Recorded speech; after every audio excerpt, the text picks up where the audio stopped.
નમસ્કાર વિદ્યાર્થી મિત્રો, શ્રી કર્મયોગ વિદ્યા સંકુલ હબુકડ આયોજિત ઓનલાઈન વર્ગોમાં ફરી વખત ધોરણ 11 આર્ટ્સના તમામ વહાલા વિદ્યાર્થી ભાઈઓ અને બહેનોને હૃદયપૂર્વક આવકારું છું.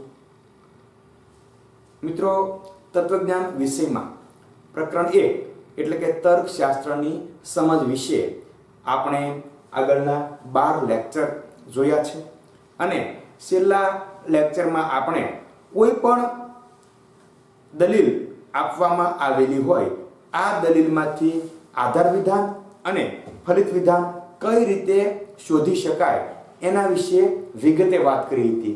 એટલે કે હું વાત કરી રહ્યો છું ફલિત વિધાન નિર્દેશક અને આધાર વિધાન નિર્દેશક. મિત્રો, આપણે ત્યારે પણ એક એવી સ્પષ્ટ વાત કરી હતી કે કોઈ પણ વિધાનની આગળ જે શબ્દ આપણને આપવામાં આવેલો હતો એ શબ્દ હોય અને એ શબ્દ જે નિર્દેશકનો હોય, એટલે કે જો આધાર વિધાન નિર્દેશકનો હોય તો તેના પછીના વિધાનને આધાર વિધાન કહેવામાં આવે છે, અને જો એ શબ્દ ફલિત વિધાન નિર્દેશકનો હોય તો એ શબ્દ પછીના શબ્દને ફલિત વિધાન કહેવામાં આવે છે. મિત્રો, ટૂંકમાં કેવું હોય તો આપણે ફલિત વિધાન નિર્દેશક છે એના 7 શબ્દ આપણે જોયા હતા કે એથી, આનો અર્થ એ, આના પરથી એમ સ્પષ્ટ થાય છે, પરિણામે, તો પછી, એટલે, એટલા માટે, તેથી, આથી.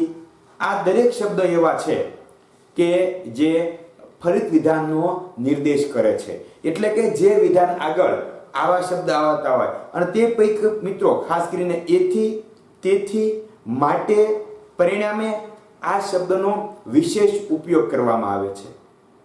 અને પછી આપણે બીજી પણ મિત્રો સાથે સાથે વાત કરી હતી કે આધાર વિધાન નિર્દેશક. તો આધાર વિધાન નિર્દેશકો કેટલા છે તો કે માત્ર 3. કયા શબ્દ છે? કારણ કે, કેમ. પહેલો શબ્દ છે કારણ કે, બીજો શબ્દ છે કેમ કે, અને ત્રીજો શબ્દ છે એનું કારણ એ છે. એટલે આ 3 શબ્દ કારણ કે, કેમ કે, એનું કારણ એ છે, આ 3 શબ્દ જે વિધાન આગળ આવતા હોય તો એ વિધાનને આધાર વિધાન તરીકે ઓળખવામાં આવે છે. મિત્રો, આપણે વાત કરવાની છે પેજ નંબર 10 પર આપવામાં આવેલા મનોયત્ન 1.3. અને મિત્રો, તેમાં પહેલો જ પ્રશ્ન આપણને પૂછવામાં આવેલો છે કે નીચેની પ્રત્યેક દલીલમાંના આધાર વિધાનો અને ફલિત વિધાનને ઓળખી બતાવો. એટલે આપણે જે વાત કરવાની છે તે આપણને જે દલીલ આપવામાં આવી છે આ દલીલમાંથી આપણે આધાર વિધાન અને ફલિત વિધાન ગોતવાના છે. મિત્રો, બહુ સહેલી વાત છે. આપણે માત્ર નિર્દેશકો પણ યાદ રાખવાના છે અને ખાસ કરીને મેં તમને કીધું માટે, તેથી, આથી, પરિણામે, આવા 4-5 વધારે વપરાતા શબ્દ જો આપણને યાદ આવી જાય અથવા યાદ રહી જાય તો આપણે ખૂબ સરળતાથી આપેલી દલીલમાંથી આધાર વિધાન અને આપેલી દલીલમાંથી ફલિત વિધાનને શોધી શકીએ. મિત્રો, વધારે સમય ન લેતા મનોયત્ન 1.3 ની વાત કરીએ. સૂચના પહેલા આપેલી છે કે નીચેની પ્રત્યેક દલીલમાંથી આધાર વિધાન અને ફલિત વિધાનને ઓળખી બતાવો. અહીંયા પહેલી દલીલ તમારી સમક્ષ મૂકી છે. જો 2 વાક્ય છે, કારણ કે વાક્ય દર્શાવવા માટે પણ અહીંયા રોમનાંકમાં 1 અને 2. એટલે કે પહેલી જે દલીલ છે એમાં તો એ નક્કી કરી લો કે કેટલા વિધાનો છે. દલીલ હંમેશા વિધાનોની જ બનેલી હોય અને દરેક દલીલમાં ઓછામાં ઓછા 2 વિધાન હોય ને હોય. અહીંયા પણ આપણને વિધાન 1 અને વિધાન 2 સ્પષ્ટ બતાય છે. જો તમે કે આધુનિક યુગમાં વાહનોનો બેફામ ઉપયોગ થાય છે. પહેલું વિધાન શું છે આપણા માટે તો કે આધુનિક યુગમાં વાહનોનો બેફામ ઉપયોગ થાય છે, પરિણામે પર્યાવરણ પ્રદૂષિત થાય છે. પરિણામે શબ્દ આવે છે. યાદ કરો, પરિણામે શબ્દ કયો નિર્દેશક છે તો કે પરિણામે શબ્દ ફલિત વિધાનનો નિર્દેશ કરે છે. એટલે ખાસ યાદ રાખવાનું કે શબ્દ પછીનું વિધાન ફલિત વિધાન બનશે. શબ્દ આગળનું વિધાન નહીં, પણ જ્યારે જ્યારે જે નિર્દેશક આપણે જોઈએ છીએ, કારણ કે, કેમ કે, આનું કારણ એ છે, માટે, તેથી, પરિણામે, આથી, એટલા માટે, આ જે શબ્દ આપણને વિધાનમાં બતાય એની આગળનું નહીં પણ પાછળનું વિધાન આપણે ધ્યાનમાં લેવાનું છે. ઘણી વખત આપણને ખ્યાલ હોય પણ ભૂલને કારણે આપણે પરિણામે તો કે તો પહેલા વિધાનમાં આવે છે, તો આપણે આ વિધાનને ફલિત વિધાન માની બેસશું. આપણને ખ્યાલ જ છે કે પરિણામે શું છે, તો કે પરિણામે શબ્દ ફલિત વિધાન નિર્દેશક છે અને એટલા માટે પરિણામે શબ્દ હોય એ વિધાન ફલિત વિધાન કહેવાય છે 100%. પરંતુ મિત્રો અહીંયા આપણે ખાલી એક જ ખ્યાલ રાખવાનો છે કે પરિણામે પછીનું મતલબ નિર્દેશક પછીનું જે વિધાન હોય છે એ તમારા નિર્દેશકને આધારે પ્રકાર પડશે. આગળનું વિધાન જોવાનું છે નહીં. અહીંયા આપણને બે વિધાન બતાય છે કે આધુનિક યુગમાં વાહનોનો બેફામ ઉપયોગ થાય છે, પરિણામે પર્યાવરણ પ્રદૂષિત થાય છે. તો પરિણામે શબ્દ પછી કયું વિધાન આવે છે? આ કે પર્યાવરણ પ્રદૂષિત થાય છે. પરિણામે કયો શબ્દ છે? તો કે પરિણામે ફલિત વિધાન નિર્દેશક શબ્દ છે અને એટલા માટે આપણું ફલિત વિધાન કયું બનશે? તો કે પર્યાવરણ પ્રદૂષિત થાય છે એ આપણું ફલિત વિધાન બને છે. પર્યાવરણ પ્રદૂષિત થાય છે. તો આધાર વિધાન કયું બનશે? બે જ વિધાન છે. એક આપણને ફલિત વિધાન મળી ગયું તો આધાર વિધાન કયું બને? ઉપર જે વધ્યું તે કે આધુનિક યુગમાં. જો મિત્રો આ રીતે વ્યવસ્થિત લખવાનું છે આપણે. આધુનિક યુગમાં તમારે વાક્ય પૂરું કરવાનું રહેશે. વાહનોનો બેફામ ઉપયોગ થાય છે. આ રીતે જ્યારે પણ આપણે જવાબ લખીએ ત્યારે દલીલ, આધાર વિધાન અને ફલિત વિધાન એ બંને ભાગ પાડીને જ લખવાના રહેશે. જો 3 વિધાન હોય દલીલમાં તો આપણને ખ્યાલ છે કે કારણ કે કોઈ પણ દલીલ હોય તેમાં ફલિત વિધાનની સંખ્યા માત્ર ને માત્ર એક જ હોય છે. જો 3 વિધાન હશે તો આધાર વિધાનો 2 બનશે, તો એની પણ સ્પેસ એટલે કે જગ્યા રાખવાની આપણે. આ લ્યો પહેલો જે દાખલો છે અથવા પહેલી દલીલ જે આપણને આપવામાં આવેલી છે એનો જવાબ આપણે લખી નાખ્યો. તેમાં આધાર વિધાન શું બન્યું? તો કે આધુનિક યુગમાં વાહનોનો બેફામ ઉપયોગ થાય છે. આપણા માટે આ આધાર વિધાન બન્યું અને આપણા માટે ફલિત વિધાન કયું બને છે? તો કે પર્યાવરણ પ્રદૂષિત થાય છે. હવે બીજું આપણે છે એ બીજો દાખલો અથવા બીજી દલીલનો અભ્યાસ કરીએ. સૌથી પહેલા તારવી લ્યો કે તમને જે દલીલ આપવામાં આવેલી છે તેમાં કુલ કેટલા વિધાનો છે. અહીંયા જુઓ તમે, વિધાન 1, વિધાન 2 અને વિધાન 3. એટલે કે જે દલીલ આપણને આપવામાં આવેલી છે તેમાં 3 વિધાનો આવે છે. એટલે એક બાબત મિત્રો સ્પષ્ટ થઈ ગઈ કે 3 વિધાનો છે એટલે 2 આધાર વિધાનો હશે અને 1 ફલિત વિધાન હશે. કારણ કે ફલિત વિધાન એક અને એક જ હોય છે એટલે અહીંયા 2 આધાર વિધાન આવશે. હવે જુઓ તમે, પહેલું વિધાન શું છે? જો યોગ કરશો તો રોગ દૂર થશે. જો યોગ કરશો તો રોગ દૂર થશે. બીજું વિધાન, તમે યોગ કરો છો માટે રોગ દૂર થાય છે. હવે આપણે એક વસ્તુ, આ જે વિધાન અથવા આ દલીલ જે આપણને આપવામાં આવેલી છે એમાં એક કે નિર્દેશક બતાય છે? તો કે હા, માટે, એટલા માટે. તો આ કયો શબ્દ છે? અથવા માટે શબ્દ શેનો ઉલ્લેખ કરે છે? તો મિત્રો મેં તમને ત્યારે પણ કીધું હતું કે ફલિત વિધાન નિર્દેશકો ઘણા બધા છે પરંતુ આધાર વિધાન નિર્દેશક માત્ર 3 જ છે. કારણ કે, કેમ કે, એનું કારણ એ છે કે, એનું કારણ એ છે કે આ 3 જ આધાર વિધાન નિર્દેશકો છે. બાકીના તમામ ફલિત વિધાન નિર્દેશકો છે. અહીંયા તમે જોઈ શકો છો માટે શબ્દ આવે છે.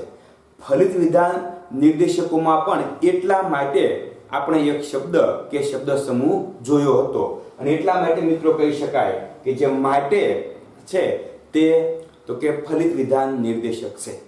કારણ કે આધાર વિધાન જો સરળ રીતે યાદ રાખવું હોય તો મિત્રો એમ પણ કહી શકાય કે આધાર વિધાન નિર્દેશકો માત્ર 3 છે અને એ ત્રણે ત્રણના નામ આપણને આવડે છે. કારણ કે કેમ કે એનું કારણ એ છે કે આ 3 સિવાયના તમામ ફલિત વિધાન નિર્દેશકો છે. અહીંયા શું શબ્દ આવે છે?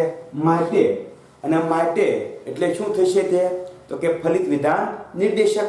પરંતુ હવે આપણે ખાસ ધ્યાન રાખવાનું છે કે માટે શબ્દ સમૂહ પછીનું વિધાન, કારણ કે ફલિત થયેલું વિધાન આના પછીનું હશે. સમજાય છે? જે 3 વિધાન આપણને 1, 2 અને 3 જે અલગ અલગ વિધાન આપવામાં આવ્યા છે એમાં માટે શબ્દ પછીનું જે વિધાન છે એટલે કે રોગ દૂર થાય છે.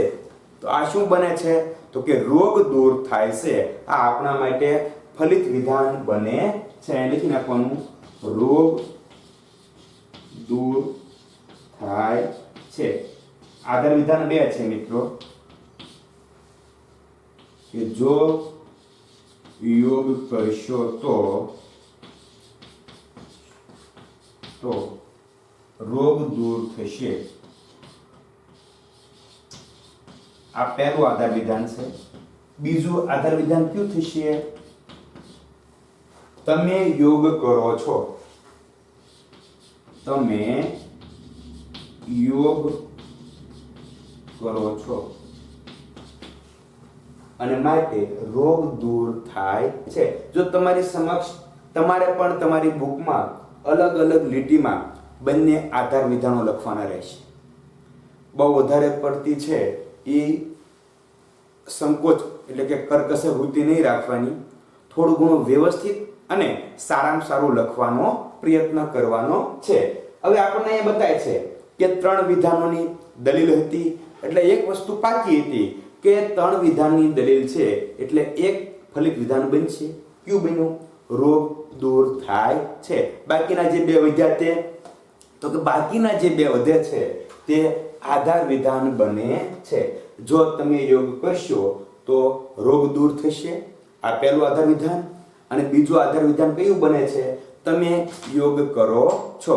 તો મિત્રો આ રીતે જ આટલી સરળતાથી જ આશા રાખું કે દરેક વિદ્યાર્થી છે એ સારી રીતે ફલિત વિધાન નિર્દેશકને સમજતા થઈ ગયા છે અને આવી જ રીતે આપણે કોઈ પણ દલીલમાંથી સરળતાથી આધાર વિધાન કે આધાર વિધાનો અને ફલિત વિધાનને શોધી શકીએ છીએ. ત્રીજું પણ આવું સરસ મજાનું વિધાન અથવા દલીલ આપણને આપવામાં આવેલી છે. તો આપણે ત્રીજી દલીલનો છે એ વિગતે અભ્યાસ કરીએ. જો મિત્રો હું તમને વારંવાર કહું છું કે આધાર વિધાન નિર્દેશકો જો આપણે યાદ રાખીએ તો આપણને ફલિત વિધાન જે નિર્દેશકો છે એનો આપોઆપ ખ્યાલ આવી જાય છે. અહીંયા તમે જો આપણને બતાય છે કે ત્રીજી દલીલ છે એમાં સૌથી પહેલા આપણે શું કરીશું તો કે સૌથી પહેલા આપણે કુલ કેટલા વિધાનો આવેલા છે એની માહિતી મેળવીશું. તો કે 1, 2 અને 3 વિધાનો આપણને બતાય છે. પહેલું વિધાન શું છે તો કે સર્વ કવિઓ કલ્પનાશીલ છે. સર્વ કવિઓ કલ્પનાશીલ છે તે પહેલું વિધાન છે. બીજું વિધાન કયું છે તો કે સર્વ ચિત્રકારો કલ્પનાશીલ છે. આ બીજું વિધાન છે. તેથી ત્રીજું વિધાન શું છે? તેથી સર્વ ચિત્રકારો કવિઓ છે. અહીં આપણને બતાવે છે કે એવો કયો શબ્દ છે કે જે આ દરેક વિધાન કરતા અલગ પડે છે. તે શું છે તો કે જે અલગથી અથવા અન્ય શબ્દ કે શબ્દ સમૂહ આપણને આપવામાં આવેલ છે તે હશે આપણા માટે નિર્દેશક. ચાહે આધાર વિધાનનો હોઈ શકે કે ફલિત વિધાનનો હોઈ શકે છે. અહીંયા જો તમે તેથી સર્વ ચિત્રકારો કવિઓ છે. તેથી સર્વ ચિત્રકારો કવિઓ છે. અહીંયા કયો શબ્દ છે? તેથી. મેં તમને ત્યારે પણ કીધું હતું, કારણ કે આ એક છે, ત્યાર પછી કેમ કે, અને એનું કારણ એ છે કે એની સિવાયના તમામ ફલિત વિધાન નિર્દેશકો છે. એટલે તેથી સર્વ ચિત્રકારો કવિઓ છે. કારણ કે આ આપણા માટે શું છે? તો કે તેથી એ આપણા માટે ફલિત વિધાન નિર્દેશક છે, અને એની પછીનું જે વિધાન આવે છે તે આપણા માટે છે ફલિત વિધાન. અને સર્વ ચિત્રકારો કવિઓ છે, આ છે આપણા માટે ફલિત વિધાન. તો સૌથી પહેલા મિત્રો આપણે બંને આધાર વિધાન લખવાના છે. તમારે તમારી બુકમાં આ પહેલું આધાર વિધાન અને આ બીજું આધાર વિધાન. પહેલું કયું છે? ઓકે, સર્વ કવિઓ કલ્પનાશીલ છે. આ પહેલું છે એ આપણું આધાર વિધાન છે. બીજું આધાર વિધાન સાથે કયું છે? કારણ કે 3 વિધાનો છે, એમાંથી આપણને ફલિત વિધાન મળી ગયું, તો બાકીના જે વધ્યા તે શું હશે? તો કે બાકીના જે વધ્યા તે આપણા માટે આધાર વિધાન હશે. સર્વ ચિત્રકારો કલ્પનાશીલ છે. આ બંને આધાર વિધાન તમારી બુકમાં લખાઈ જાય પછી આપણે અહીંયા લખવાનું છે ફલિત વિધાન. અને ફલિત વિધાન કયું હશે? તો કે સર્વ.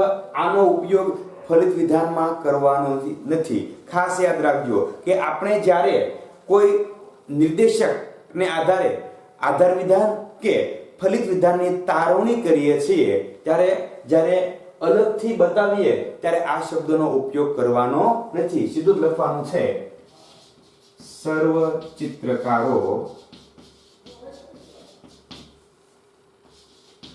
કવિઓ છે. લો, આ મિત્રો 1, 2 અને 3 જે આપણને વિધાન આપવામાં આવ્યા હતા એની ઓળખ થઈ ગઈ. એક ફલિત વિધાન બન્યું. કયું બન્યું? સર્વ ચિત્રકારો કવિઓ છે. બાકીના જે 2 વિધાન છે તે તો કે આધાર વિધાન બન્યા છે. ચોથી દલીલનો મિત્રો આપણે અભ્યાસ કરીએ. બહુ ટૂંકી દલીલ છે. દરિયામાં ભરતી આવશે કારણ કે આજે પૂનમ છે. કારણ કે તરત તમે શબ્દ દરેક વિદ્યાર્થીએ પકડી લીધો હશે.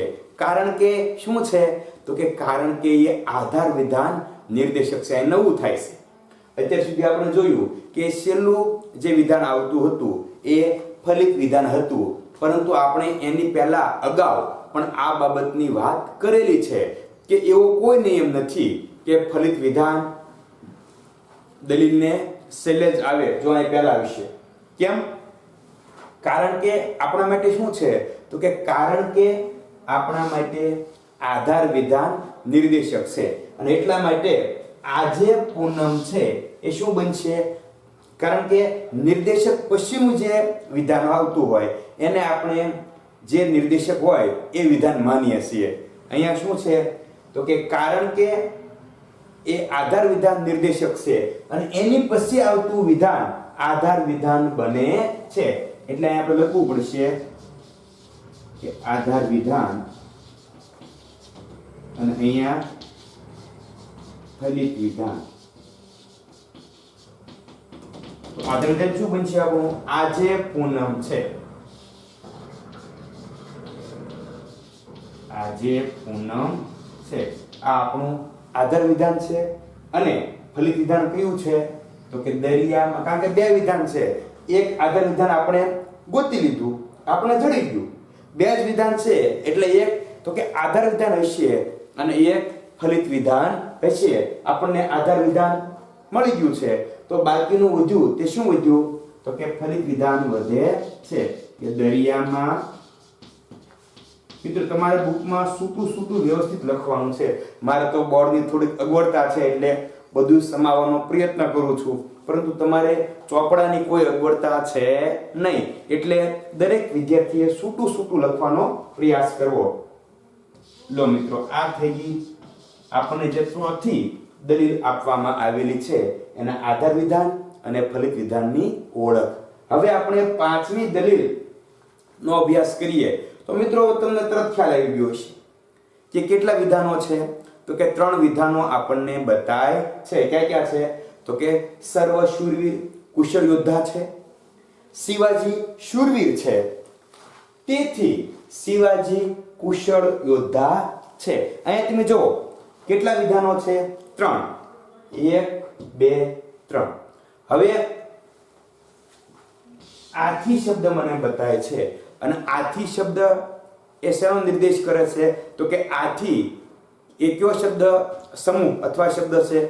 તો કે આથી એ ફલિત વિધાન નિર્દેશક છે.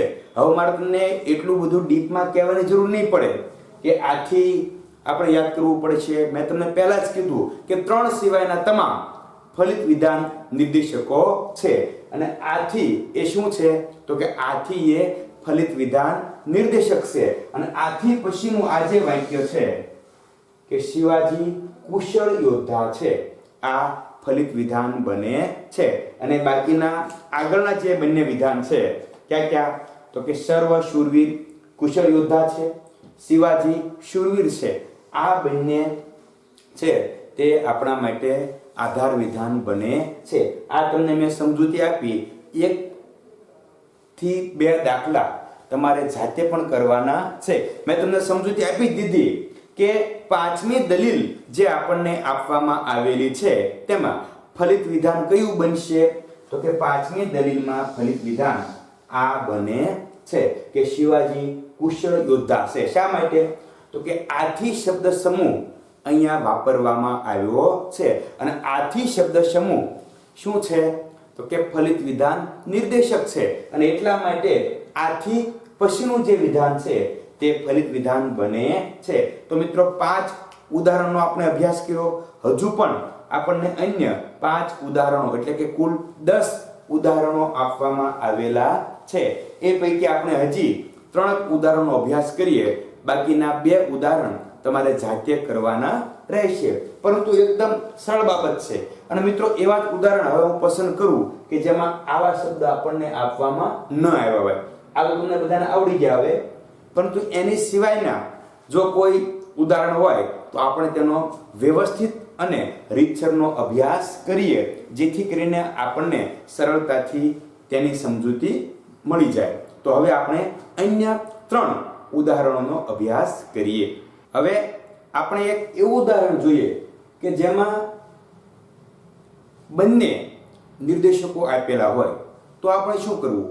કારણ કે આપણે વાત કરી કે નિર્દેશકને આધારે આપણે આધાર વિધાન અને ફલિત વિધાનની તારવણી સરળતાથી કરી શકીએ. અહીંયા તમે જુઓ કે ટેક્સ્ટ બુકમાં જે 6ઠ્ઠી દલીલ આપણને આપવામાં આવેલી છે તેમાં 2 નિર્દેશકો આવે છે. તો ત્યારે આપણે શું સમજવું? કઈ રીતે આપણને ખ્યાલ આવે કે ફલિત વિધાન કયું છે? 3 વિધાન હોય તો ક્યાં 2 આધાર વિધાન છે?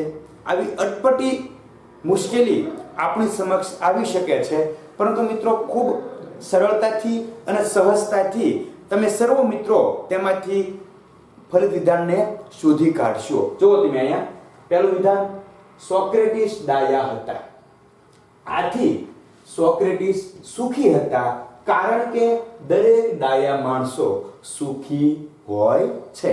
હવે અહીંયા આપણને આપેલી જે દલીલ છે તેમાં 3 વિધાનો બતાય છે, 1 2 અને 3. તો સૌથી પહેલા આપણે એ કાર્ય કરવાનું છે, કોઈ પણ દલીલમાં સૌથી પહેલા જોઈ લેવાનું કે નિર્દેશકો આપવામાં આવેલા છે કે નહીં. તો કે હા, અહીંયા નિર્દેશકો મને બતાય છે. ક્યાં ક્યાં છે? તો કે કારણ કે અને આથી. તો આપણને ખ્યાલ છે કારણ કે એ શેનો નિર્દેશ કરે છે? તો કે કારણ કે શબ્દ સમૂહ આધાર વિધાનનો નિર્દેશ કરે છે, એટલે એની પછીનું આ વાક્ય આધાર વિધાન બની જાય છે. પરંતુ પ્રશ્ન એ છે કે ક્યાં 2 આધાર વિધાન બનશે? તો મિત્રો સૌથી પહેલા આવી કઈ અટપટી વસ્તુ તમારી સમક્ષ આવે ને એટલે સૌથી પહેલા એક કાર્ય કરવાનું કે ફલિત વિધાનને શોધી લેવાનું. અહીંયા જો આથી આપણને બતાય છે અને આથી એ કયા નિર્દેશકનો શબ્દ છે? તો કે આથી એ ફલિત વિધાન છે એ નિર્દેશકનો શબ્દ છે, એટલે આથી પછીનું વિધાન ફલિત વિધાન હશે. તો તમને ફલિત વિધાન મળી ગયું તો બાકી બે વધ્યા આધાર વિધાન. કારણ કે શબ્દ ભલે હોય, કેમ કે શબ્દ ભલે હોય, પરંતુ સૌથી પહેલા આપણે શું કાર્ય કરવાનું છે તો કે સૌથી પહેલા આપણે ફલિત વિધાનને શોધી લેવાનું છે. મિત્રો કોઈ પણ લાંબી, નીચે બહુ લાંબી દલીલ આપેલી છે, કારણ ગમે તેટલી લાંબી દલીલ હોય આપણને ખ્યાલ છે કે તત્વજ્ઞાન ક્યારેય વિષયને ધ્યાનમાં લેતો નથી. તત્વજ્ઞાન માત્ર ને માત્ર રૂપને ધ્યાનમાં લે છે. એટલે કોઈ બી લાંબી દલીલ હોય એમાં કયા વિષયની વાત છે એ આપણે જોવાનું છે નહીં. અહીંયા તમે જુઓ કે આપણને અહીંયા છઠ્ઠી દલીલમાં ફલિત વિધાન મળી જાય છે, કારણ કે આથી અને આથી એટલા માટે પરિણામે તેથી આ દરેક શું છે તો કે ફલિત વિધાન નિર્દેશક છે, અને એટલા માટે તમે આને ફલિત વિધાન જાહેર કરો છો તો બાકીના જે 1 અને 3 નંબર આમ પણ મિત્રો લખી શકાય, પરંતુ આપણે આખા લખીશું કે આધાર વિધાન ક્યાં છે. તમારા માટે ટૂંકમાં લખું છું, તમારે વિધાન લખવાના છે, હું માત્ર નંબર આપું છું 1 અને 3. એમ ન લખવું હોય તો 1 અને 3 આમ પણ લખી શકાય, 1 અને 3 આધાર વિધાન છે. જ્યારે ફલિત વિધાન કયું છે તો કે 2 નંબરનું વિધાન, કારણ કે આ 2 છે રોમન અંકમાં 2 નંબરનું વિધાન ફલિત વિધાન છે, આમ પણ લખી શકાય. પરંતુ અહીંયા મેં તમારી સરળતા માટે 1 એટલે આ અને 3 એટલે આ. તમારે લેક્ચર બુકમાં, ટેસ્ટમાં, પરીક્ષામાં આખું જ વિધાન લખવાનું રહેશે. હવે આપણે અહીંયા 7મું ઉદાહરણ ટેક્સ્ટ બુકમાં છે એના આધારે તમારે જાતે કરવાનું છે, પરંતુ તમને 7મા દલીલની થોડીક હિટ આપી દઉં છું. જુઓ તમે કે સૌથી પહેલા તો 2 વિધાન છે, તમને પણ બતાય છે અને મને પણ બતાય છે કે આ દેહ કેવળ પરમાર્થને કારણે આપણને મળ્યો છે, અને એથી યજ્ઞ કર્યા વિના જે જમે છે એ સોરીનું જમે છે, એવું સખત વાક્ય ગીતાકારે કહી દીધું ગાંધીજી. હવે આ વિધાન બંને તમને પણ બતાય છે અને મને પણ બતાય છે. જો મિત્રો એમાં શોધો કે નિર્દેશક બતાય છે તો કે હા ચોખ્ખો બતાય છે એથી, તો કે એથી એની પછીનું વાક્ય શું હશે તો કે એથી પછીનું વાક્ય ફલિત વિધાન હોય છે. આપણે એના વિષયમાં પડવાની જરૂર નથી. ગીતા કે યજ્ઞ, ગાંધીજી, દેહ, પરમાર્થ આની વાત કરવાની નથી. આપણે માત્ર જે દલીલ આપણને આપવામાં આવેલી છે તેમાંથી આધાર વિધાન અને ફલિત વિધાનને શોધવાના છે, અને આ રીતે આપણે સરળતાથી આધાર વિધાન અને ફલિત વિધાનને શોધી શકીએ છીએ. એટલે એમાં એથી શબ્દ આપણને ચોખ્ખો બતાય છે, અને એથીનું જે વાક્ય છે અથવા એથી પછીનું જે વાક્ય છે એને તમારે ફલિત વિધાનમાં લખવાનું છે. પહેલું જે વાક્ય છે તેને આધાર વિધાનમાં લખવાનું છે. હવે મનોયત્ન 1.3 ની સૌથી મોટી દલીલ અહીંયા તમારી સમક્ષ રજૂ કરવાનો પ્રયત્ન કર્યો છે કે નૈતિક ઉપદેશ નકામો છે. નૈતિક ઉપદેશ નકામો છે. કેમ કે જો માણસો નીતિમાન છે તો ઉપદેશ નકામો છે, અને જો માણસો અનીતિમાન છે તો ઉપદેશની જરૂર નથી. અને કાં તો માણસો નીતિમાન છે અથવા તો માણસો અનીતિમાન છે. અહીંયા આપણને એમ થાય કે સાહેબ અમારે કઈ રીતે તારવણી કરવી? તો સૌથી પહેલા કેટલા વિધાન છે તો કે 3 વિધાનો આપણને બતાય છે. હવે 3 વિધાનો પછી આપણે શું કરીશું તો કે સૌથી પહેલા કોઈ એવો નિર્દેશક તમને બતાય છે તો કે હા અહીંયા બતાય છે. કેમ કે એ શેનો નિર્દેશ કરે છે તો કે કેમ કે શબ્દ આધાર વિધાનનો નિર્દેશ કરે છે. એટલે કે આ વિધાન કયું છે તો કે એ આધાર વિધાન બનશે. એ ક્લિયર થઈ ગયું. હવે વધ્યા આ અને આ 2 વિધાન બતાય છે ને, કારણ કે બીજું વિધાન તો આધાર વિધાન સાબિત થઈ ગયું. અહીં જો તમને હું ટૂંકમાં લખવાનો પ્રયત્ન કરું છું કે આધાર વિધાનો, અહીં પણ આધાર વિધાનો થશે આપણે, અને ફલિત વિધાન ના વિધાનો આવશે નહીં. જો તમે કે બીજું તો આપણા માટે આધાર વિધાન થઈ જ જાય છે, હવે અહીંયા જુઓ, કાં તો માણસો નીતિમાન છે અથવા તો માણસો અનીતિમાન છે. હવે દલીલ કરતા શું કહેવા માંગે છે? આ કહેવા માંગે છે કે આ કહેવા માંગે છે કે નૈતિક ઉપદેશ નકામો છે, એ કહેવા માંગે છે કે માણસો નીતિમાન છે અથવા તો માણસો અનીતિમાન છે, એ કહેવા માંગે છે. તો મિત્રો ચોખ્ખું આપણને બતાય છે કે દલીલ કરતા નૈતિક ઉપદેશ નકામો છે, એ કહેવા માંગે છે. તો એક અહીંયા આવશે અને 3 અહીંયા આવશે. કોઈ પણ દલીલ હોય મિત્રો, સરળતાથી આપણે સૌથી પહેલા નિર્દેશક શોધીને વાક્ય તારવી નાખવાનું અને પછી નિર્દેશક વગરના જે બે વિધાનો વધતા હોય તો એમાં જોઈ લેવાનું કે આપણને મહત્વનું કેવું લાગે છે, અને વિશ્વાસ છે કે તમને જે મહત્વનું લાગશે એ જ ફલિત વિધાન હશે. કારણ કે તમે જોશો કે મુખ્ય વાત કઈ છે, આના આધારે આ કે આના આધારે આ.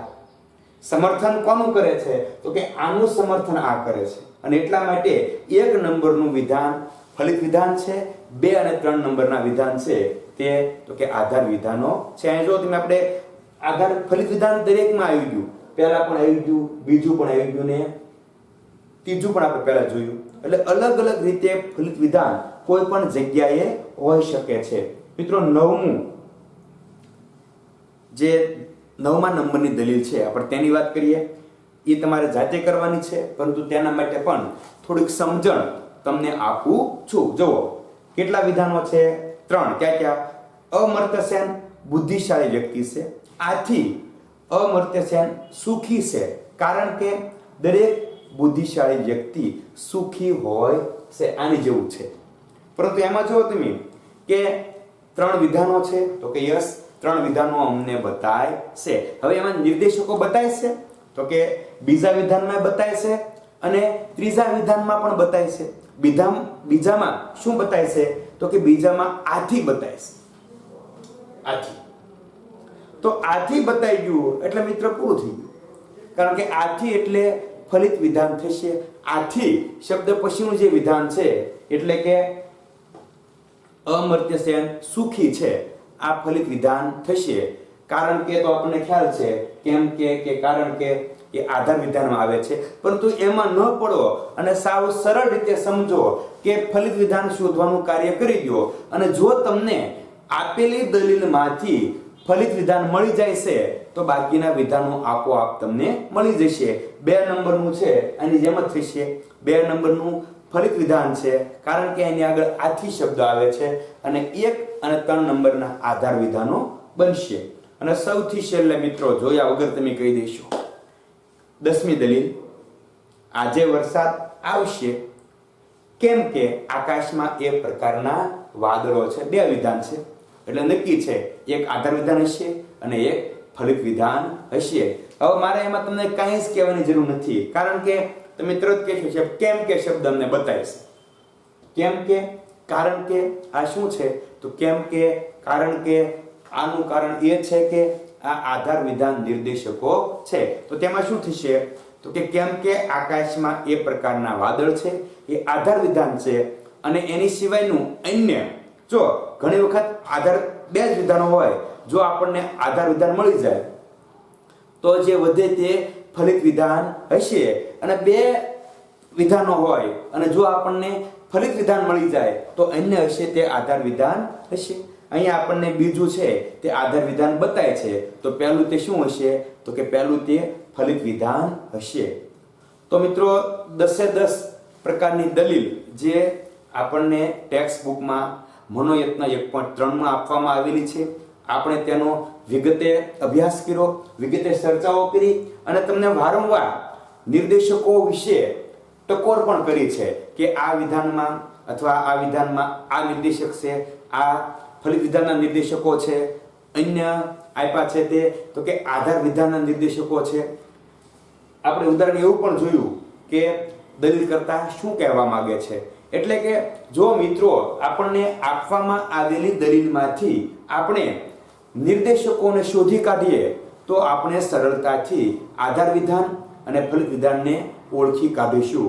મિત્રો આ જે મનોયત્ન 1.3 છે તેને તમારે બાકી બુકમાં ખૂબ સારામાં સારા અક્ષરે લખવાનો પણ છે અને ખૂબ સારી રીતે સમજીને પણ તેનો અભ્યાસ કરવાનો છે. આની પછીના લેક્ચરમાં આપણે મનોયત્ન 1.3 નો જે પ્રશ્ન 2 કે નીચેના પ્રશ્નોના ટૂંકમાં ઉત્તર આપો અથવા નીચેના પ્રશ્નોના 1-2 શબ્દોમાં ઉત્તર આપો એના વિશે વિગતે વાત કરીશું.